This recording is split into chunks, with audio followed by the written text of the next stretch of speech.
अक्सर नेता आते हैं, चुनाव के पहले कई बड़े-बड़े वादे करते हैं और जनता को लुभाने का कोशिश करते हैं, लेकिन जैसे ही वो जीत जाते हैं, उसके बाद हमको पेन की तरह उस लीको-फीको पेन की तरफ फेंक दिया जाता है। जी, फिर हमारी कोई झारखंड में पूछ नहीं है, ना कुछ हमारा हक है, ना अधिकार है।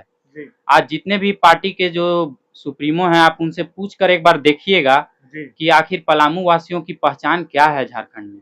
जी, अक्सर आप जानते होंगे कि एक आम इंसान का पहचान उसकी जात होती है, उसकी भाषा होती है। जी, लेकिन रईस आदमी की पहचान उसका पैसा होता है, उसका हैसियत होता है। जी, तो गरीबों की पहचान जात और भाषा ही होती है। जी, आप एक बार कभी भी आप ध्यान दीजिएगा कि हेमंत सोरेन हो, चाहे वो जयराम महतो हों, चाहे जितने भी लोग हों, वो जी, कभी भी नहीं चाहते हैं कि भोजपुरी, मगही, झारखंड की वो भाषा बने, वो सीधे से नकारते हैं। जी, आप याद करिए वो दिन 2-3 साल पहले जब जयराम महतो धनबाद की गलियों में नारा लगाया करते थे, जी, भोजपुरी, मगही हटाओ, झारखंड को बचाओ। जी, जबकि मुद्दा ये नहीं था कि झारखंड को बचाना था, लड़ाई वो धनबाद के और बोकारो के लिए लड़ रहे थे, वो वहाँ की भाषा के लिए लड़ रहे थे, लेकिन नारा यही लगता था कि भोजपुरी, मगही हटाओ, झारखंड को बचाओ। जी, आप यूट्यूब पे सर्च करेंगे तो हेमंत सोरेन जी ने एक इंटरव्यू में कहा है, जी, सर्च करिएगा, जी, Hemant Soren interview on Bhojpuri, Magahi language. तो जी, आपको 4-5 मिनट का दिखेगा, स्टार्टिंग इंग्लिश से होगा,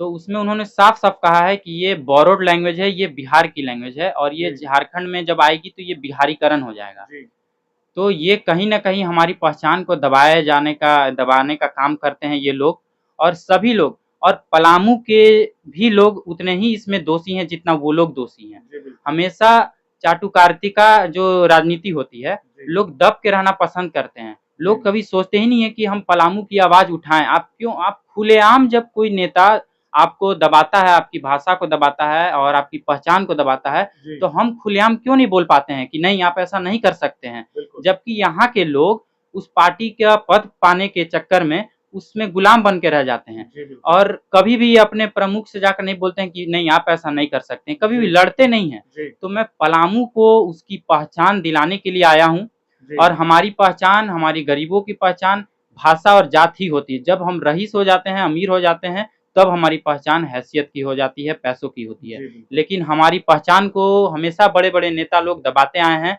चाहे वो जयराम महतो हों, चाहे वो हेमंत सोरेन हों, चाहे जितने भी बड़े-बड़े नेता हों। जी, बिल्कुल। तो पलामू को आगे बढ़ने की ज़रूरत है, पलामू के लोगों को सोचने की ज़रूरत है। जो नेता आज इन सभी पार्टियों का सदस्य बन रहे हैं, मैं जनता से कहूँगा कि आप उनसे एक बार पूछिए कि आप क्यों इनकी पार्टियों में हैं? आप जी, क्या कर रहे हैं? आप ये तो हमको खुद दबाते हैं और आप इन्हीं की पार्टी में काम कर जी, रहे हैं। बिल्कुल।